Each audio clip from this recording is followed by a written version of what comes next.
This is the Hubblecast, news and images from the NASA ESA Hubble Space Telescope. Travelling through time and space with our host, Dr. J, aka Dr. Joe Liska. Welcome to the second special episode of the Hubblecast, celebrating the International Year of Astronomy 2009. In the first episode, we learnt about the invention of the telescope and how it facilitated man's first steps out into the universe. Today, we will see how astronomers used bigger and bigger telescopes to see further than ever before. At night, your eyes adapt to the dark. Your pupils widen to let more light into your eyes.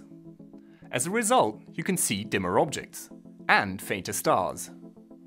Now imagine you had pupils 1 meter across. You'd look pretty strange, but you'd also have supernatural eyesight. And that's what telescopes do for you. A telescope is like a funnel. Its main lens or mirror collects the starlight and brings it all together into your eye. The bigger the lens or the mirror of a telescope, the fainter the objects you can see. So, size really is everything. But how big can you make a telescope? Well, actually not too big if it's a refractor. The starlight has to pass through the main lens, and so you can only support it around its edge. Now if you make the lens too big, it becomes too heavy, and it starts deforming under its own weight. That means that the image will be distorted. The largest refractor in history was completed in 1897 at Yerkes Observatory outside Chicago. Its main lens was just over 1 meter across, but its tube was an incredible 18 meters long. With the completion of the Yerkes telescope, the builders of refracting telescopes had pretty much reached their limit. You want bigger telescopes? Think mirrors.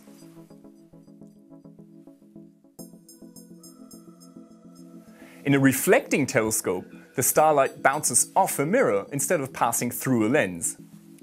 That means that you can make the mirror a lot thinner than a lens, and you can support it from the back. The result is that you can build a lot larger mirrors than lenses. Big mirrors came to Southern California a century ago. Back then, Mount Wilson was a remote peak in the wilderness of the San Gabriel Mountains. The sky was clear and the nights were dark. Here, George Ellery Hale first built a 1.5 meter telescope. Smaller than Lord Rosse's retired Leviathan, it was of much better quality. And at a much better site too. Hale talked local businessman John Hooker into financing a 2.5 meter instrument. Tons of glass and riveted steel were hauled up Mount Wilson. The Hooker telescope was completed in 1917. It would remain the largest telescope in the world for 30 years. A big piece of cosmic artillery ready to attack the universe. And attack it did.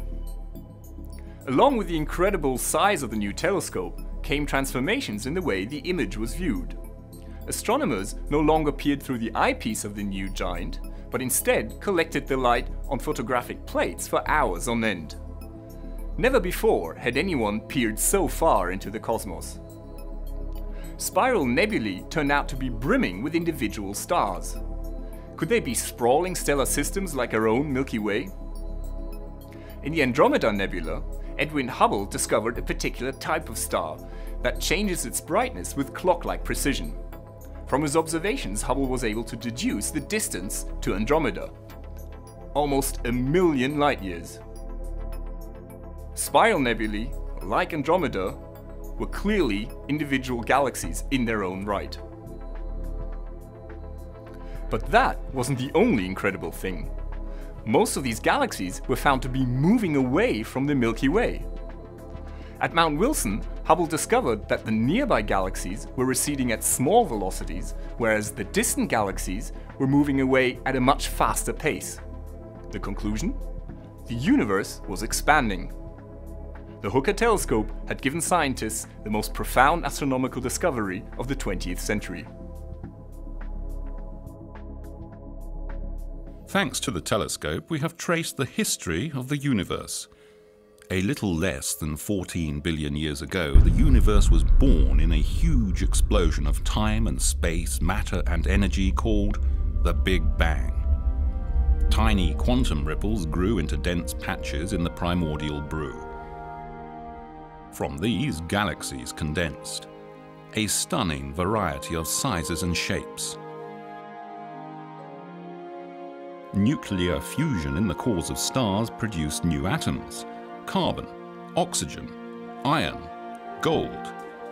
Supernova explosions blew these heavy elements back into space, raw material for the formation of new stars and planets. Someday, somewhere, somehow, simple organic molecules evolved into living organisms. Life is one miracle in an ever-evolving universe. We are stardust. It's a grand vision and a sweeping story, brought to us through telescopic observations. Imagine, without the telescope, we would know about just 6 planets, 1 moon, and a few thousand stars. Astronomy would still be in its infancy. Like buried treasures, the outposts of the universe have beckoned to the adventurous from immemorial times. Princes and potentates, political or industrial, equally with men of science, have felt the lure of the uncharted seas of space, and through their provision of instrumental means, the sphere of exploration has rapidly widened.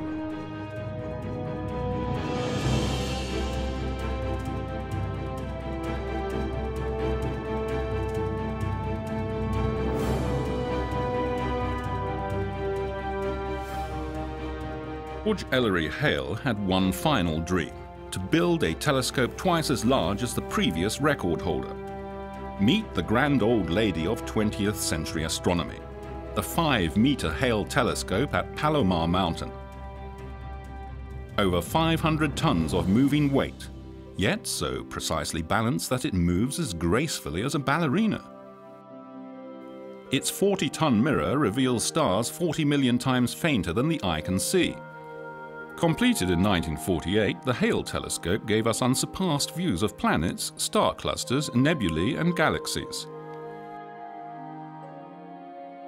Giant Jupiter with its many moons. The stunning Flame Nebula. Faint wisps of gas in the Orion Nebula.